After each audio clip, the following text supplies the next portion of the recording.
آگے بڑھتے ہیں، اگلا سوال دیکھتے ہیں۔ السلام علیکم ورحمۃ اللہ وبرکاتہ۔ میرا دوسرا سوال یہ تھا کہ مجھے 3 لڑکے ہیں اور میں اللہ کی رضا کے لیے، اللہ کی خوشنودی کے لیے یتیم لڑکیوں کو پرورش کرنا میری نیک تمنا ہے۔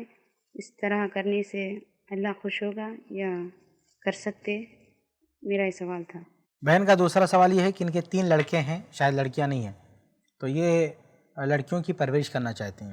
تو لڑکیوں کی اگر پرورش کرنا چاہتی ہیں، ایسے ہی شوق ہے پرورش کرنے کا، تو اس میں بہتر یہ ہے کہ جو یتیم لڑکیاں ہیں جن کے والد کا انتقال ہو چکا ہے، تو ایسے 3 لڑکیوں کی پرورش کا ذمہ لیں۔ لیکن اس میں کچھ چیزوں کا خیال کیجئے۔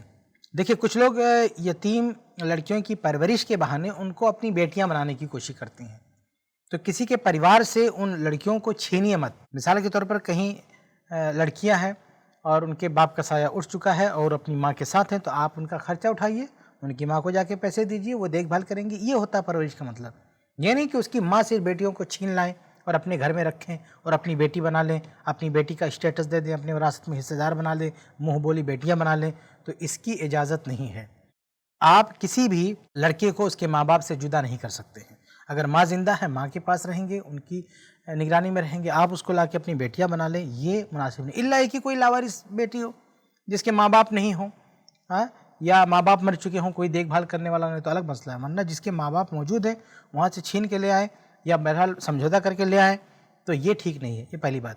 دوسری بات یہ ہے کہ اگر واقعی کسی بچی کے ماں باپ نہیں ہیں، کوئی دیکھ بھال کرنے والا نہیں ہے، ان کو آپ نے لایا ہے، تو یہ دھیان رہے کہ آپ کی جو بیٹیاں ہیں ان کی وہ بہن نہیں ہو سکتی۔ جب بڑی ہو جائیں گی تو پردہ کرنا پڑے گا اور پورا جو ہے معاملہ اس کا الگ رکھنا پڑے گا، تو یہ چیز بھی آپ کو خیال رکھنی پڑے گی۔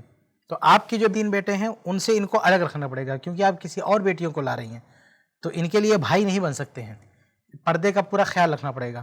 تو اگر کسی وجہ سے لا بھی رہی ہیں، اس کی کوئی گنجائش ہے، تو اس کا خیال رکھنا پڑے گا۔ تو ان چیزوں کا خیال کرتے ہوئے اگر آپ پرورش کر رہے ہیں بچوں کی یا بچے کی کسی کی بھی کفالت کر رہے ہیں، تو اچھی بات ہے، انشاءاللہ اس پہ ضرور اجر ملے گا۔ خاص طور سے اگر یتیم بچیاں ہیں، سب سے بہتر طریقہ کیا ہے کہ یتیم بچیاں ہیں جہاں فیملی میں ان کو فیملی سے نہ نکالیں، وہی رہنے دیں اور آپ جو ہے پرورش کریں۔ تو یہ وہ ساری حدیثیں جو یتیم کی کفالت سے متعلق ہیں، وہ اسی حالت پہ صادق آئیں گی جب آپ گھر نہ اجاڑیں کسی کا، جس گھر کی بچیاں ہیں وہی رہنے دیں اور آپ ان کا پورا خرچہ سنبھالیں۔ اس کو کہتے ہیں یتیم کی پرورش۔